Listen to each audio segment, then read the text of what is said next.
Good morning students. आज हम व्याकरण में रचना के आधार पर वाक्य भेद पढ़ेंगे। वाक्यों के विभाजन के दो प्रमुख आधार हैं। नंबर 1 रचना के आधार पर और नंबर 2 अर्थ के आधार पर। तो रचना के आधार पर वाक्य भेद हैं सरल या साधारण वाक्य, नंबर 2 संयुक्त वाक्य और नंबर 3 मिश्र या मिश्रित वाक्य। और अर्थ के आधार पर हैं 8 भेद हैं।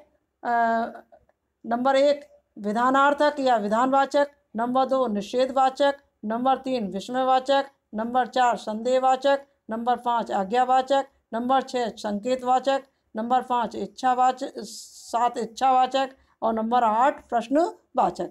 इस प्रकार से जो 8 अर्थ के आधार पर 8 भेद हैं, इनको हमने कक्षा 9th में पढ़ा था, इसलिए हम इनको नहीं पढ़ेंगे। अब हम क्या पढ़ेंगे?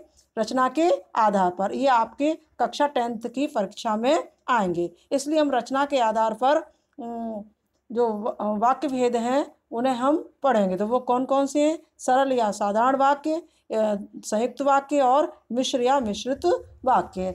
अब हम ये जानेंगे कि सरल या साधारण वाक्य किसे कहते हैं। तो जिस वाक्य में एक ही उद्देश्य और एक ही विधेय होता है उसे सरल या साधारण वाक्य कहते हैं।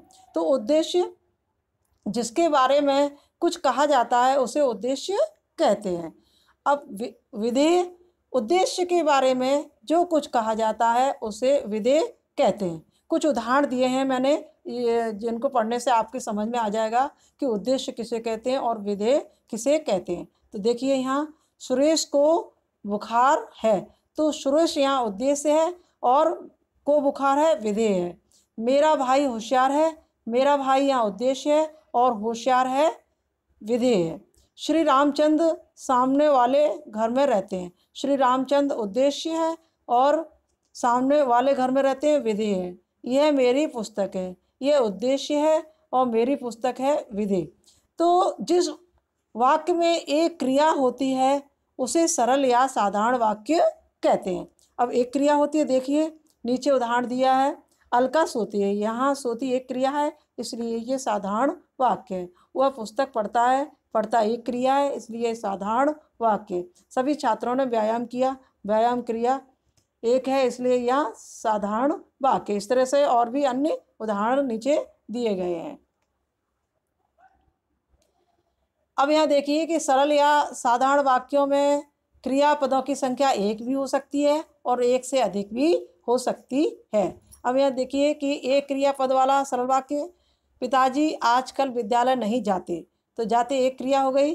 और दो क्रियापद वाला शब्द, वह इन दिनों काम पर जाता है, तो जाता और है दो क्रिया हो गई। तीन क्रियापद वाला, अनु गेंद खेल रही थी, तीन क्रियाएं हो गई। चार क्रिया वाला, पुलिस ने आतंकवादियों को घेर कर मार दिया, चार हो गई। पांच क्रिया, भारत कई वर्षों से आतंकवाद से जूझता चला आ रहा है, पांच क्रियाएं हो गई। तो उपरयुक्त यानी ऊपर लिखे हुए उपरयुक्त यानी ऊपर वाले वाक्यों में एक ही मुख्य क्रिया है।